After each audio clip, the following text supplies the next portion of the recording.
ताज़ा तरीन वीडियोस के लिए चैनल को सब्सक्राइब करके बेल आइकन और ऑल नोटिफिकेशन पर क्लिक करें ताकि आपको मिले हर अपडेट सबसे पहले।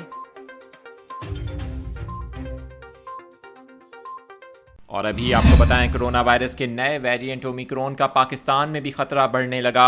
इस हवाले से तालीमी इदारे बंद हो सकते हैं या नहीं, वज़ीर तालीम शफ़क़त महमूद का अहम बयान सामने आ गया। आपको बताएं, वफाकी वज़ीर शफ़क़त महमूद से आज एक अहम प्रेस कॉन्फ्रेंस के दौरान तालीमी इदारों को दोबारा बंद करने से मुतालिक सवाल पूछा गया, जिस पर शफ़क़त महमूद का कहना था कि इन्हें इस नए वेरिएंट का मुकम्मल तौर पर इल्म नहीं है।